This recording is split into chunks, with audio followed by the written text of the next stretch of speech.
Good morning, and welcome to another episode of Conversations with Buddy. We drop a new podcast every Friday morning with a new story that will impact someone. We hope that someone is you. As always, we just want to say thank you again to all the listeners each week who take the time to hear the stories of our guests. Please take a moment right now, if you don't mind, to subscribe to our podcast, give us a review, and share this podcast with your friends, family, and on your favorite social media platform. We want to get these messages out to the people and to impact the world one testimony at a time. This morning, I'm really excited and grateful to introduce you to my friend, my guest, Matthew Mehlschau. Welcome, Matthew. Good morning, buddy. Dude, I'm really stoked for this, man. You and I have been, well, it's funny, we've been friends for a long time. I think my wife and I did like Sunday school. And, oh, yeah. And you remember that? Oh, yeah. My earliest memories of you were in, I think it's still called rock salt. Rock salt. Yeah. Yeah. And what do you remember about that? I'm just curious. So there's two very vivid memories I have. Neither one of them involve what we were actually there to do. Yeah. Which is study scripture, and that's probably not a good thing, but at the same time. Yeah. The first very vivid memory I have is we were playing Connect 4 afterwards. And it was I'd never beaten you before. And it was a really, really close game. And my mom and dad came to pick me up and, say, it's time to go home after church. Yeah. And I didn't want to go. And so I said, I'm busy. And I was locked in on the game. And my mom and dad did not take very kindly to me telling them that I was too busy for them. But that was memory number one. And then and who won that game? Did you ever win any? I think eventually I won one, but I'm a pretty fierce competitor. Yeah, man. no kidding. Beat up on the little kids. You never take it easy on me. I can tell you that. Yeah, that's funny. And the second memory I had is anytime someone would talk out of turn or whatever in your little Bible studies, you made us do push-ups. And there's one specific time where we had a new kid who had never been to our little group before. Yeah, and he started talking out of turn, and you said, okay, get down in the middle and do your push-ups, do 10 push-ups. And he said, no, I won't do it. And over and over and over again, you asked, and finally I piped up and I said, here, I'll just do them for him. And you said, well, now you got to do 20, because if you're taking his punishment, you get more too. Really? Yeah. I don't remember. That's funny you would remember that. Oh, I remember that like it was yesterday. Oh. And so I thought I was going to, help everyone out and get down, just do the push-ups so we can move on. And no, you're like, okay, here's 10 more. Oh, did that person, were they changed by that? Did you impact them by your willingness to go pay for the sin of a misbehaved kid? I don't know, man. I have no idea. That's funny. I've never seen them since. And to be honest, I couldn't even remember their name. Yeah. But it's just one of those memories that's stuck in my head. Wow. I'm going to introduce you in a moment, but I want to just tell you why push-ups were the thing. I was in 5th grade, so I remember pain. I don't remember successes. I always remember pain. Oh, yeah. And I was in 5th grade. I was talking out and being a typical boy. And Mr. Syme says, buddy, start doing push-ups. Well, how many? Until I tell you I'm done. Oh. And I realized that changed me. But he cared enough to actually make me do something. It wasn't because I was trying to be mean. As I was just trying to, what I realized about Mr. Syme is he actually did care. Oh, yeah. And it was funny, real quick, just the story is, there's boys and girls in this Sunday school class, right? Rock salt. The girls never did push-ups because they didn't misbehave. No. So what I began to do is put the girls up. Hey, girls, who needs to do a push-up right now? Well, Matthew does, or whoever does. So then they would call out the boy, and it was no longer me. So I learned some tricks. That was my strategy, by the way. It was hilarious. I love that. Oh, yeah. I love seeing you guys do push-ups. Oh, yeah. And going back to the comment you made of the man who made you do push-ups for the first time, just the idea of caring. And I think that's one thing that my parents did very, very well with me is they wouldn't let me get away with doing wrong. They wouldn't let me sin. They wouldn't let me do that without some type of punishment. And it wasn't because they hated me. It wasn't because they had it out for me. It was because they truly cared and they wanted me to to associate doing something wrong, taking an extra cookie from the cookie jar or whatever, with a negative consequence. Because later in life, I mean, if I go down to the store and I grab an extra loaf of bread and run out the door with it, it ends in a much bigger consequence. Yeah. Discipline, being disciplined by your parents and teachers and Sunday school teachers. Oh, yeah, no kidding. You know what? I appreciate that Mr. Syme in the 5th grade, I remember that. I don't remember much, but I remember painful times. That was painful. It was embarrassing, by the way. Oh, yeah. So, hey, let me introduce you real quick. So, first of all, what you said is I'm a lifelong and forever Christian. I would agree with that. I'm a crop advisor at Proudham Co-op. And what I love about that is you've been with this company. You're 24, right? Yeah, 24. You're 24. You've been with them for 5 years. Mm-hmm. That's pretty cool. Yeah. So most Gen Zs, and we'll talk about Gen Z in a little bit, they're good for about 6 months to a year and a half. I'm not trying to pick on these guys, but typical. You've been there for 5 years. You think you'll keep with them for a while? I'm going to do this job till the day I die. It's incredible. Just a side note, I was just talking to a guy on the phone a moment ago. He's a friend and a client. At age 20, he started as a helicopter mechanic. He's with the same company, 25, coming up on 26 years later. Same company. It's pretty cool. That's so cool. That's unheard of. Oh, yeah. You're raised on a small farm outside of Jefferson, Oregon. You are a wrestling coach and public speaking at St. Am Christian, or with public speaking at St. Am Christian. The things I know about you, you're an older brother to two younger brothers, and 2 adopted sisters. Yes. Is that right? Yes. You're an avid hunter. You're a goal setter because you've helped me set goals. It's funny to me. It's like, you know, I'm much older and wiser, I would think, but the facts are I'm not. And the accountability piece is we can all learn from each other. Doesn't matter. Oh, yeah. So I appreciate you. I remember probably last October, you and I had a breakfast on a Friday morning, as we often do, at least once every other month or so, being held accountable. In fact, it was August because I went on a trip in September. I had to work on my goals. Oh, yeah. I remember that. I remember that. Yes. So yeah. It's amazing because I think our world and our culture today puts so much emphasis on, you know, age and whatever, and the older person is automatically the smarter person or the wiser person or whatever. And I'm only 24, but the amount of time that I've spent coaching and I mean, my FFA kids and my wrestlers, I learn something new every day for them. And I mean, they're high schoolers. I have my little brothers that that's just a little brother or whatever. And I see them doing things all the time where it's like, wow, that's amazing. What I wrote down is I think you're a blue collar guy. Yeah. I mean, I love that. I'm a blue collar guy too. And just real, just authentic. And I love that. You mentioned being stagnant is not growing.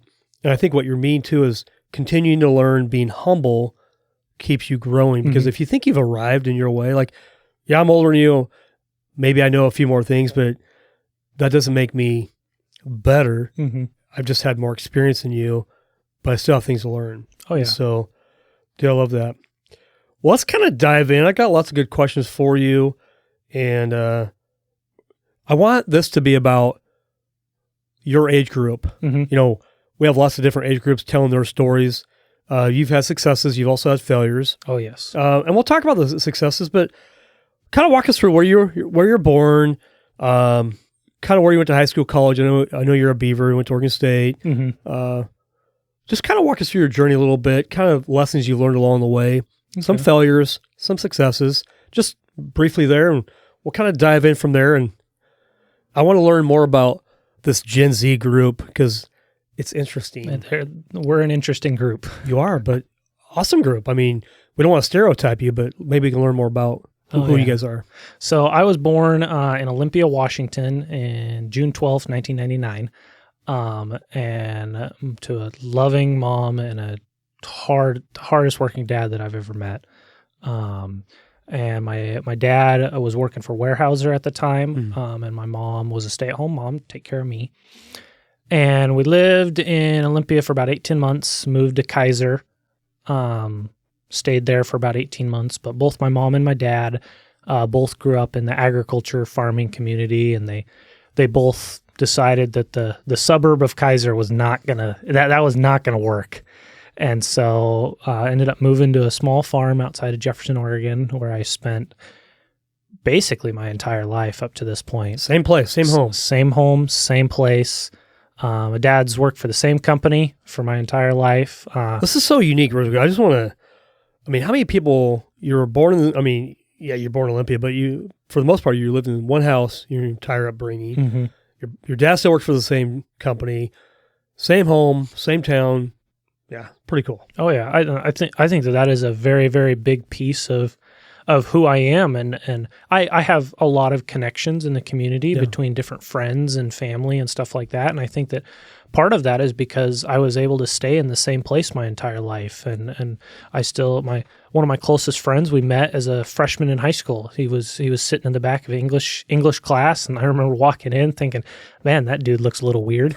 We ended up having 7 class periods together. And we're coming up on a decade of knowing each other and still super, super close friends. And I think that just that idea of just being in the same place my entire life it's something I don't think I could ever, it would take a lot for me to leave this place just because Oregon and specifically the Willamette Valley is home. Yeah.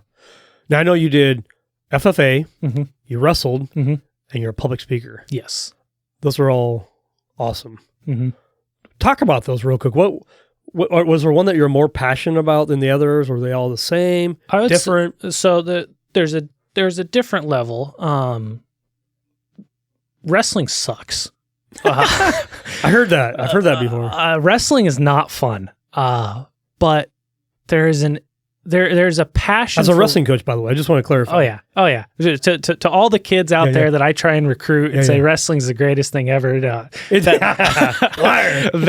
may or may. It's the greatest thing ever, but it's not what you think when you think greatest thing ever. It is a brutal sport, but that's why it's the greatest sport in the world. Because in that brutality, and how difficult it is, there's no greater success at the end of the day than getting your hand raised. And it's because of the work that you put in the practice room, the amount of mental strength you have just to make weight, just to be at home when nobody else is watching and there's a bag of chips on the counter and you have a choice right there. Am I gonna eat it? And I think that translates to life so much. I've had a lot of success in my short life. I've also had a lot of failures, but the successes that are the sweetest to me come with the most amount of work. So when I was just starting my job at Prattam, I spent 4 years as an intern, and I still remember getting called into my boss's office and him telling me that they had a full-time job for me waiting. And I walked out of that office and I went and jumped my pickup and headed to my first field. And I don't think I quit smiling all day long. I had my eyes were watering up, and it wasn't because I've been given quite a few job offers before, and none of them meant as much as that one did because of the amount of work that went into it. Before 4 years of interning, 4 years of getting the cruddy jobs that nobody else wanted, 4 years of college, 4 years of college, just of slaving away to get this, to achieve this goal. And I think that that's what wrestling teaches so much, is all of the work you put in for is what makes the success so special. The hours and hours and hours you spend in the practice room just getting mauled, getting beat up on, because there's always somebody better than you in the practice room, whether or not it's one of your peers, or if you're the best kid in the room, we'll grab a coach and stick him on you for 2.5 hours, and they're just getting beat up all week long, and then finding that success when you go out there and you get your hand raised is second to none because of the work you put in. And so I'd say wrestling holds a very, very special place in my heart because of that. There's actually a really cool story with wrestling. So I only wrestled for 1.5 years in high school. Okay. And then I've been coaching for 6, I believe. And That's pretty cool. Yeah, and I hated wrestling when I was the only reason I started is because I had my license, and my little brother Luke was a freshman, and he was wrestling, and Mom said, "You have your license, you're going to stay to take Luke home from wrestling practice." And I said, "Okay, whatever." And I'd sit on the sidelines and I'd just watch. And the coaches would come over and they'd needle me and, try and get me to join and whatever, and I didn't want to. And finally I gave in, and the first day we did this thing called running stairs. And so we'd run up and down the stairs for 20 minutes. And going from doing nothing, sitting on the couch, to that, I could barely walk the next day. Just my quads were so borderline seized up, for the lack of a better term. And I remember that first week, I wanted to quit more than anything. But one thing that my dad pounded into me and my mom pounded into me, but more so my dad, and not even what he would say, but more of just watching his example of, you don't quit. If you start something, you finish it, no matter what. And so I was going to finish that season, and I told myself after that I would be done. I'd never step foot in that wrestling room again.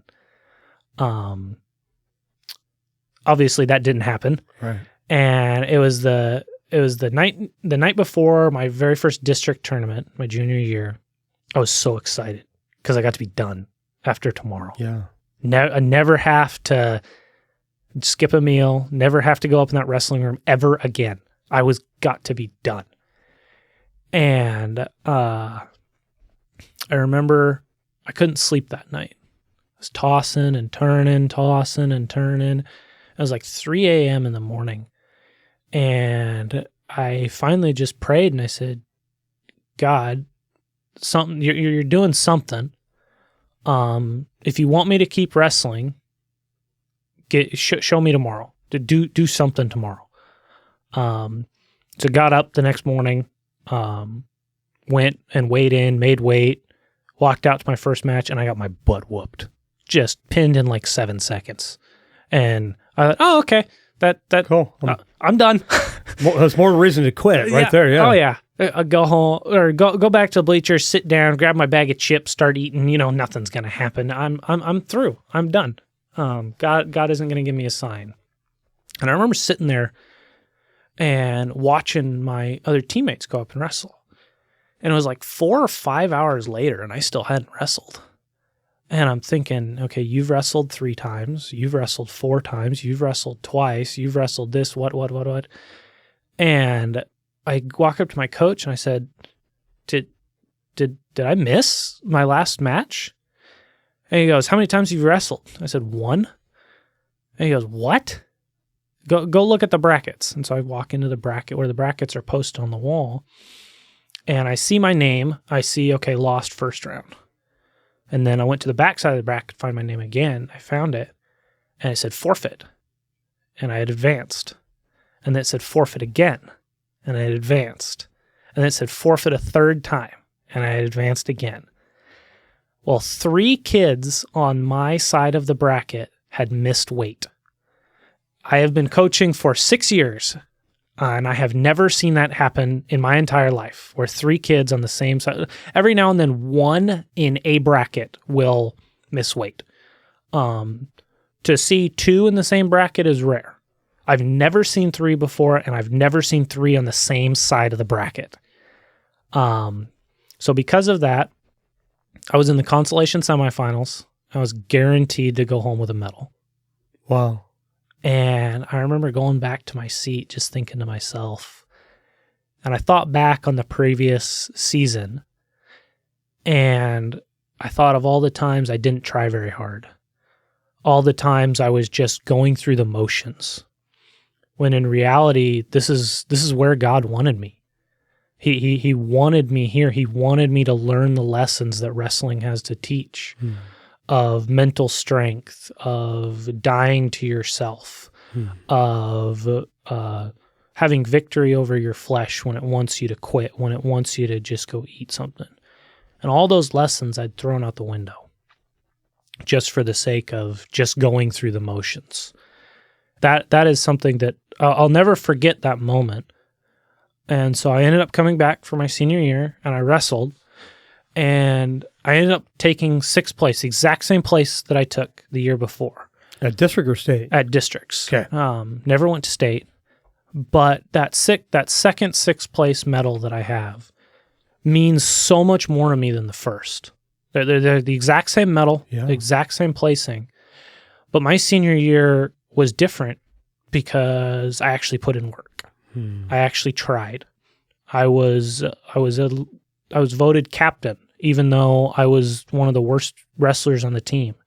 And it had nothing to do with my abilities, nothing to do with any of that, but everything to do with the fact that I was working hard. Because in my mind, I had 2 years of God's lessons for me to learn in one season. And so I had to get the most out of it as I possibly could. And so and ever since then I've been coaching. I love it. I love watching my kids go through the trials of life. And one of my favorite moments of wrestling was this past year at state. I had a kid, he was first round of state. It was the very first time ever qualifying for state, and he's up 11-7, so up by 4 with 11 seconds left, and he's on top. And so any reasonable person would look at that and say there's no way he can lose. All he has to do is basically grab a hold of the guy and not lose. And he ends up getting reversed to his back and pinned after he was up by 4 with 11 seconds left. And I remember watching him come off the mat just completely dejected. And I looked at him and I said, "This sucks, doesn't it?" And he goes, "Yeah." I said, "What are you going to do about it?" And he got really, really quiet. The rest of that tournament, this kid, if he would have won that match, he would have been guaranteed to place. The rest of that tournament, I don't think I've seen him be more dedicated, more focused on winning a match. Took it one match at a time, marched back through the bracket, ended up placing on the backside of the bracket. He had the easy route. All he had to do was hold on. And instead, he blew it. And then his path got a whole lot harder. And instead of, throwing in the towel, he rose to the occasion. And I think more than anything, those are also the things that wrestling teaches you, and really something that directly applies to life is you're going to have so many times in your life where something goes wrong. Something isn't the way you want it to be. Something just isn't right. And you have an option. You have 2 roads in front of you that you can pick from. You can pick to take the easy way out, which is just roll over on your back and get pinned. Or you can rise to the occasion and attack. And I think that directly applies to so much of life, because you're a lot older than me. And you saying I'm old? Just a little. I think that you can point to thousands, if not millions of times in your life where you had a moment where it was difficult, where maybe you came home from a long day of work and your wife has a headache, your kid is crying, your other kid needs help with homework, and all you want to do is go to sleep. All you want to do is go to bed and not have to worry about this day ever again. And in that moment, you have the exact same choice that my wrestler did. Take the easy road and just go to bed. Take the easy road and just roll over on your back. Or are you going to step up? Are you going to be a man, rise to the occasion? This is painful, man. And tell your wife, okay, go ahead and go to bed. Here's some Advil. Here's some hot tea. Go to bed. I'll handle the kids. Go to the one kid that's crying and say, here's a popsicle. go in your room, and play with your toys. Then sit down at the table and help your kid on the math homework. One of those options is way easier than the other one. I think I just want to just chime in for a moment, man. First of all, this is a great lesson. I can still keep learning. Mm-hmm. I haven't conquered it. Nobody has. Men are passive by and large, but how do we be active?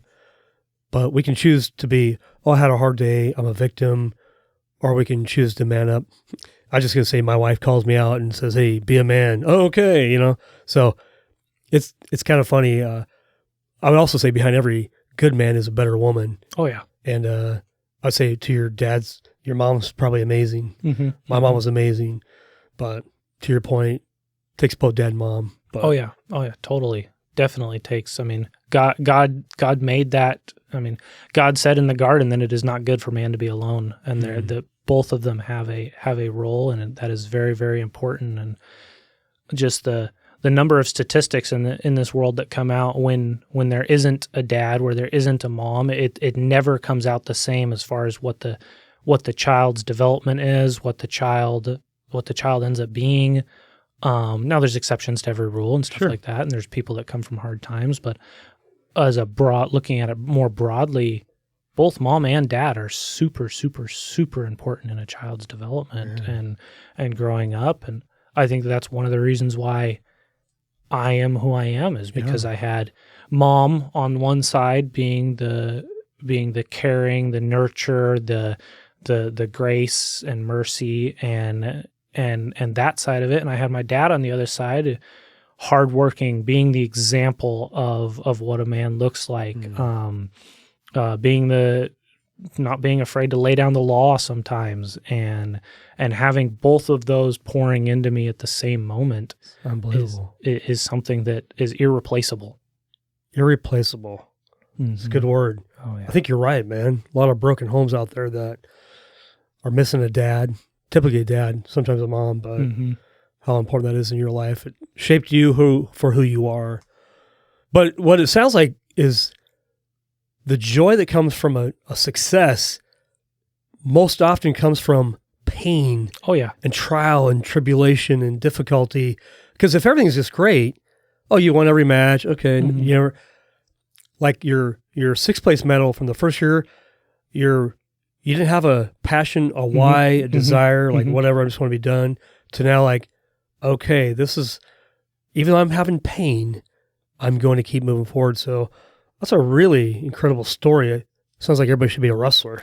Everyone should. It is the greatest sport on the earth. I concur. I wrestled for a couple of days. But walk us through, you're a young man, out of college, went to Oregon State, not married. No. Might be thinking about dating. I have a girlfriend now, so okay, this is cool. So what does this? How do a guy your age, court a lady to think of marrying her one day? I'm not saying you're getting married, but I mean, how do you look at that? What's that look like for you? I think it comes down to choosing your wife is the second most important decision that you will make in your entire life. What's number one? Number one is your decision to follow Christ. There is no greater decision that you will make in your entire life than choosing to accept him as your Savior and to follow him. His pathway is the best pathway it will for your life. Doesn't mean it's going to be easy. In fact, most of the time, it's not perfect. Oh no! No. I thought being a Christian would just mean my life would be really easy. Oh yeah! A loving God would never make me have pain. Well, just like Mr. Syme didn't make me do push-ups. Oh yeah. Well, no, he does. Okay, this is interesting. Yeah. God puts pain in our life so that the success at the end of it is worth it. Would you say God causes pain or allows pain? I think he allows pain. Okay. So he's a loving God. He allows pain, lets you make your own decision, and lets you deal with your own consequence. Because you think back to the same situation that every single one of us are going to die on this planet. Really? Yeah. It's crazy to think Weird. about. Oh yeah. Okay. And so every single one of us are reaching the same endpoint. And I did the same thing with my wrestling career.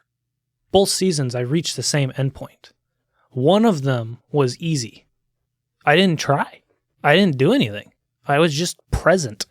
I wasn't other than that, I was just there. And I got a 6th place medal.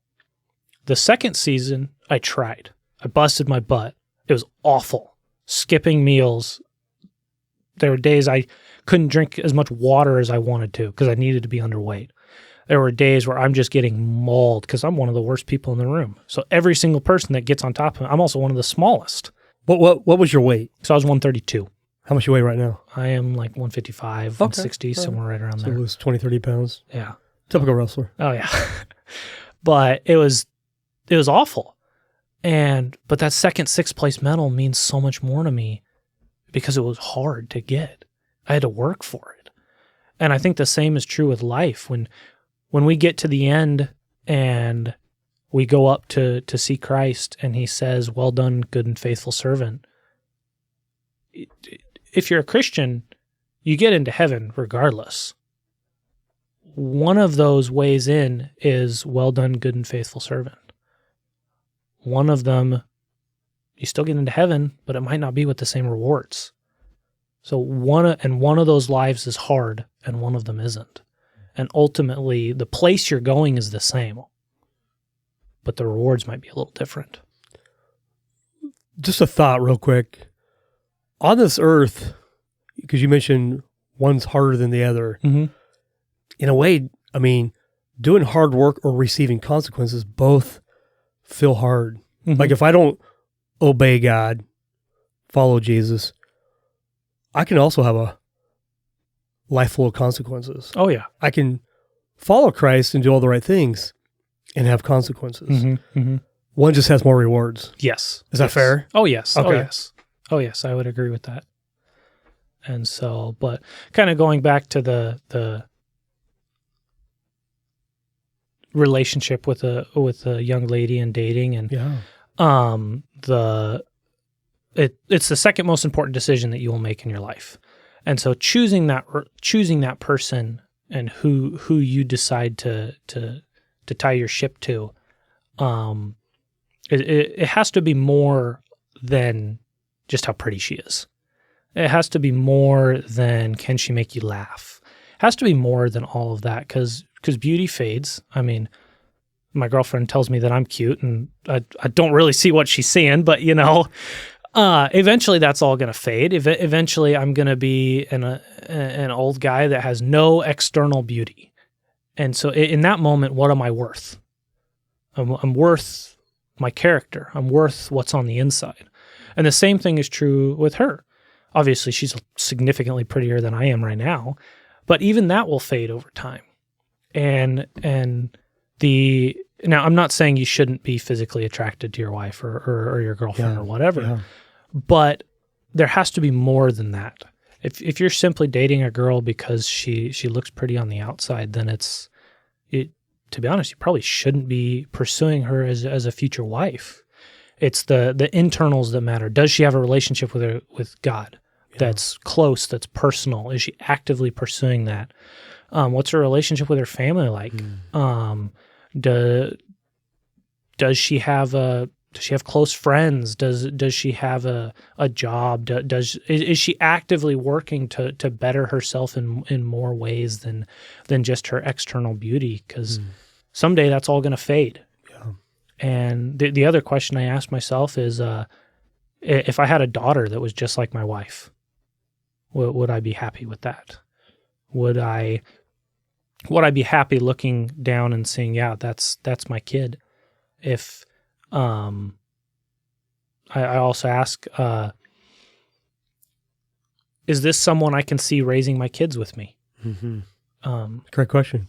Yeah, because ultimately, I think that there are 4 things that define a real man, and one of them is bettering God's world. In Psalms 127, 3-5, it says, "Behold, children are a heritage from the Lord, the fruit of the womb a reward. Like arrows in the hands of a warrior are the children of one's youth. Blessed is the man who fills his quiver with them. He shall not be put to shame when he speaks with his enemies in the gate." Amen. And talking about kids and having a partner to go alongside you through the hard times in life, through the good times in life, but ultimately in raising the next generation of kids to become warriors for him. Man. To not be passive in their faith is that is one of the biggest things in my mind for choosing a spouse. How do you stay grounded in the Word? Because you're a young guy. You have a lot of, distractions, temptations, it's difficult. Oh, yeah. So what does a day look like for you as you seek God? Mm-hmm. You want to fulfill his purpose in your life. You want to follow him, but you're a guy, Mm-hmm. right? Not perfect. Oh, no way. Being perfected, but not perfect yet. Yeah. How do you do that? Seriously. I think it starts with having a personal relationship with God. Okay. And I think that word is thrown around so much. It almost, I remember when I was in high school and middle school and college, people would say like, yeah, your personal relationship with God. And it's like, what does that even mean? To me, it means setting aside time to spend with God. And because you think about any relationship you have, if you never make time for it, if you never made time for your wife in your life, how would that go over for you? It wouldn't go well. Yeah. Right, honey? I know you listen to this. But the same thing is true with God. He gave us all of his teachings right here in the Word. And so spending time with him daily is a huge part of it. I also think that building a community around you, especially with guys, having an accountability group, having a group around you that's built with a singular focus to pursue and grow in Christ, I think is a huge, huge, huge piece of it. Yeah. I am very blessed with two younger brothers that are both violently pursuing Christ with everything that they have. I like the word violently. That's a warrior, man. Oh, yeah. God calls us to be warriors for him. We are more than conquerors. Come on, man. And I have one of my closest friends, JD, somebody that I look up to a lot. He is also in that category of violently pursuing Christ. And I think of all the different mentors around me, yourself, one of my other wrestling coaches, Tad Woosley, all of these men that are around me that I can call up on any day and say, hey, you want to get coffee together and just talk about Christ and our walk together. Is Tad a wrestler as well? Yes, yeah. He's probably my age, isn't he? Yeah, he's right about your age. So he wrestled for Joseph. I know the name Woosley, man. So he has two younger brothers. One of them wrestled for OSU. I'm trying to remember his first name. Yeah. It's not Troy. Troy's his other brother. Mark Woosley. Okay. But cool. But yeah, I think that for guys, those are the two biggest things is spending daily time in the Word every day, spending daily time in prayer and communication with God. One thing that's cool about my job is I drive a lot. Yeah. And so there are times I just turn off the radio and I'll just talk to God for 30 minutes. And I think that is so important. And the second thing is having a group, a community that's around you that you can, as iron sharpens iron, so one man sharpens the countenance of another, can just grind on each other, can sharpen each other, can beat on each other so that we can all grow. And because you think of every single one of us starts out as a block of just metal. Yeah. And eventually we want to be a sword for Christ. But right now we're just a block that, the best use of us would be to just put us in a slingshot and throw us away. Throw us in the water and let us sink. Exactly. And in order to get from that block to that sword, it starts with a lot of heat, a lot of pressure, a lot of swings of the hammer that aren't going to be fun.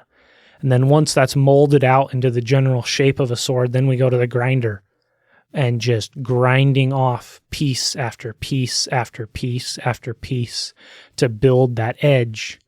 And then once you have that edge built, you have to heat that sword up hot, and dunk it in oil in order to quench it and harden it.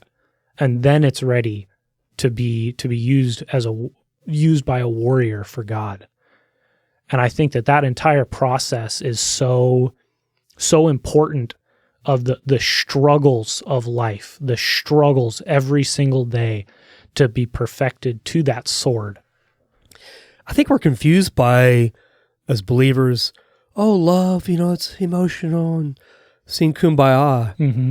But love is bathed in discipline, a warrior attitude, grinding, sharpening. Mm-hmm. I think of the analogy too as the cocoon, the moth in the cocoon, and the little girl walks up and goes, "Hey, Daddy, there's this little cocoon," and she takes the cocoon off, and this moth drops out and dies.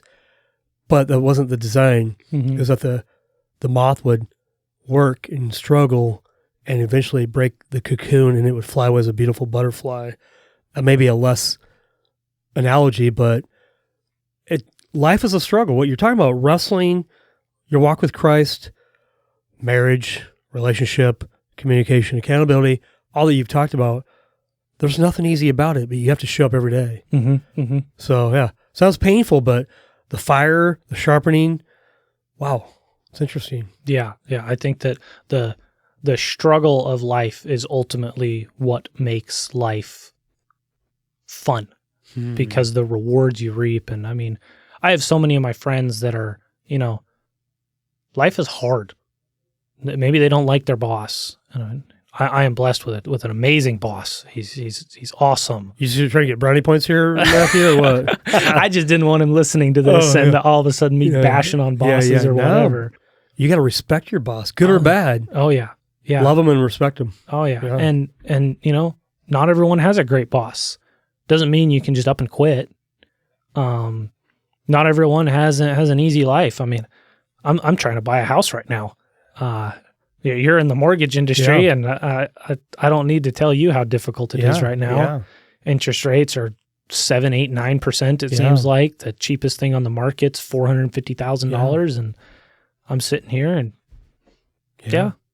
it's hard. Yeah, but ultimately, that's what makes it worthwhile. We all want this easy life, though, man. We want the easy road, and if we just embrace the tough life, and life is tough. It's tough for everybody. We all have seasons. Like, you may have a tough time, and I'm good. I may have a tough season. You're good. That's why we come together and we encourage each other. We edify each other. We pray for each other. But the joy is at the end of the trial and the struggle is like, we have victory. We're more than conquerors in Christ, and that's the answer we should have. Oh yeah, yes, 100% agree. That's awesome. What I have a favorite question. In fact, Camden's dad, Tim Davis, one of my really good friends, his favorite question is, what's your greatest challenge, Matthew? What are you dealing with right this second, personally, professionally, and how you can deal with it? Like, it's like you asked that kid that lost that match is, hey, you lost. That sucks, doesn't it? Now, what are you going to do about it?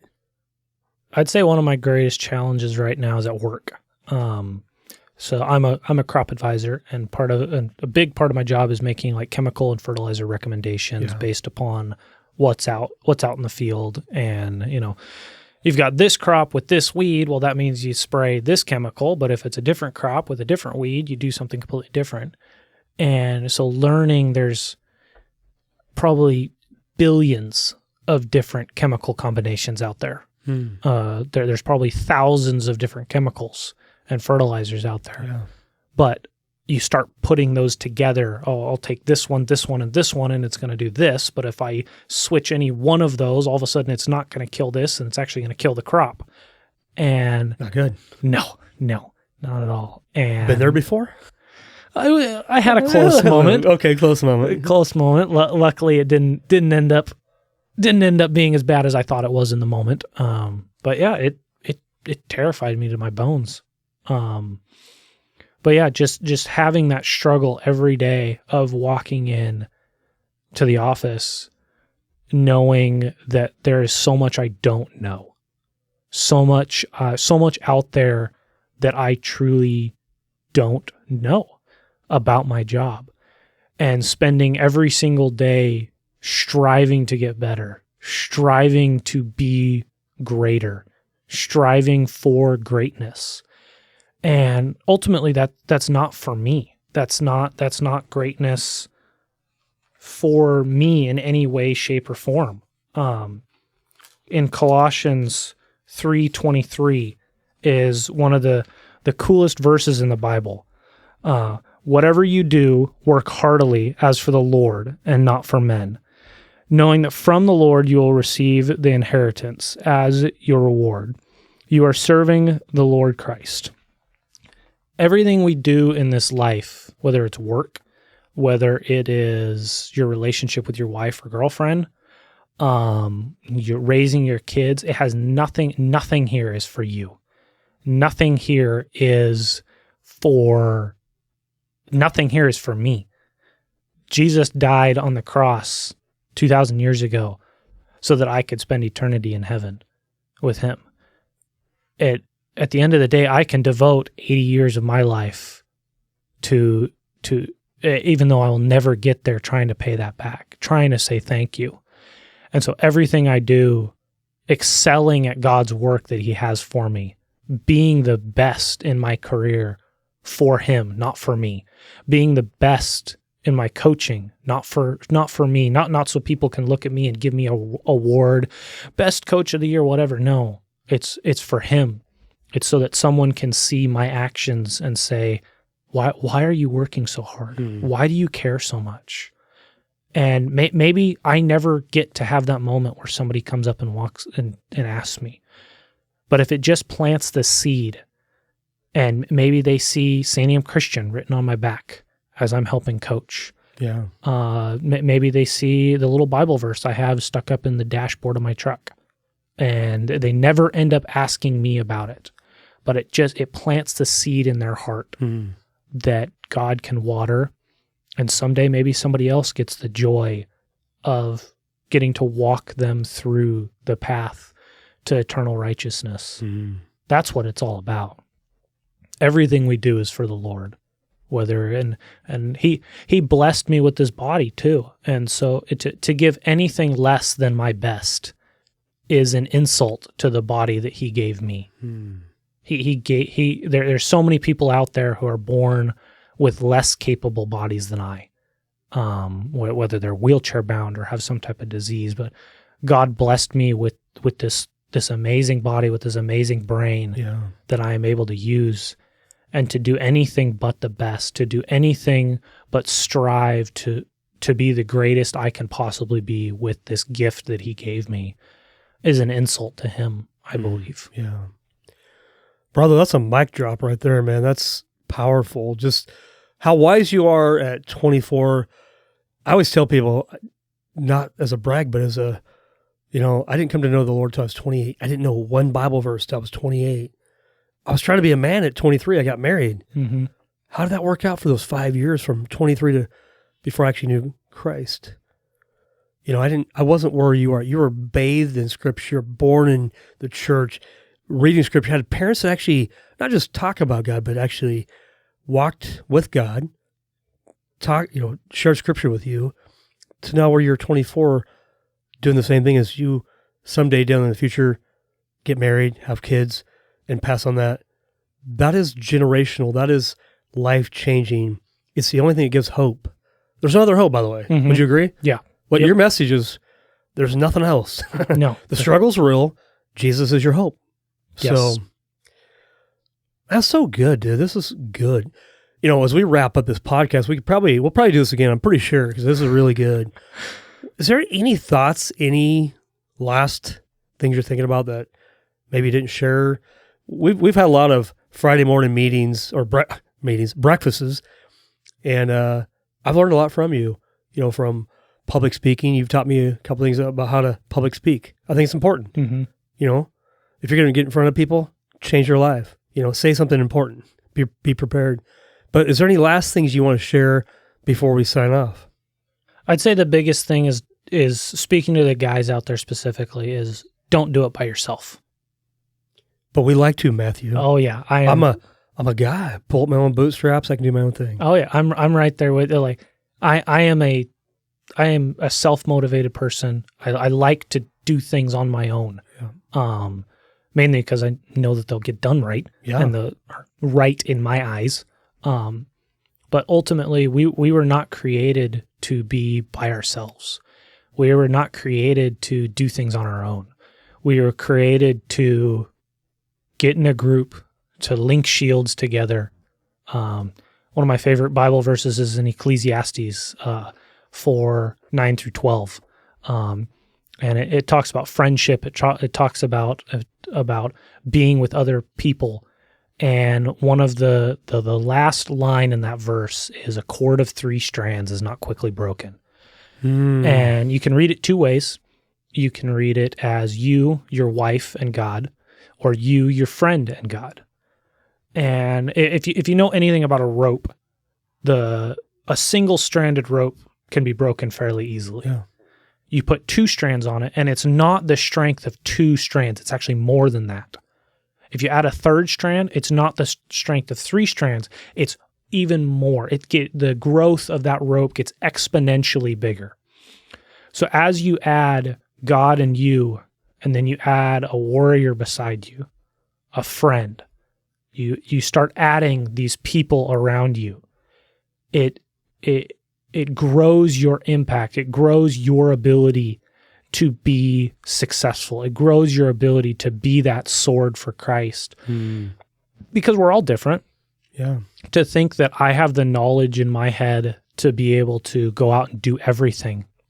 It's like one strand or one cord and it will snap. Yes. But if you put 7 or 8 of those cords together, even from a secular point of view, taking Christ out of it, I can only learn so much. I have a base level of knowledge on how to grow crops and stuff like that, but I know almost nothing about engines and mechanics. I know almost nothing about the medical field, about veterinary services and stuff like that. And so to tie yourself to the friends and warriors alongside of you that all have a common purpose of pursuing Christ, but every single one of you has a different set of skills. Your effectiveness just grows and grows and grows and grows and grows to the point where, God willing, He will allow you, your unit, your group, your squad to be warriors for Him, to go out and make real meaningful change for Him. And ultimately, that's what it's all about. Every single thing we do on this earth is for Him. It's not for you. It's not for me. It's not for my wife, as pretty as she might be. It's for Him. It's for Him. Woo! Dude, that was awesome. We're going to end on this little Bible verse here. Kind of goes to what you're saying. You know, we're not designed to be alone, but I share this with men a lot because it's the one thing we struggle with. Proverbs 18:1 says, "He who separates himself seeks his own desire. He quarrels against all sound wisdom. A fool does not delay in understanding, but only in revealing his own mind." And true accountability, because you mentioned accountability, you know, to affect people, to be sharpened by people, is we got to come around each other and be sharpened to people. I have blind spots. You have blind spots that we see that you may not see or I may not see. That's the point. Don't separate. Come together with men and be accountable. So, Matthew, this has been remarkable. One of my favorite podcasts I've ever done. I'm just being honest with you. I love meeting with you for breakfast. It's been a joy. I remember last year, you probably just graduated from Oregon State. I get a video from you. It was pretty cool. Oh, yeah. Hey, buddy, let's grab breakfast or get together. And for the most part, we've gotten together almost every month. We might have missed a month or two here and there, but I really enjoy that. I enjoy our Friday morning breakfast once a month, and I hope we keep doing it. So, oh, yeah. Would never want to stop. Cool. Well, let's do this again sometime in the future. Hey, just say thank you to all that are listening. This is a great podcast to share with your family, your friends. Matthew's got a great story, a very humble young man who's struggling through life like the rest of us. Please listen up and share it, and we'll see you next week. Thanks so much.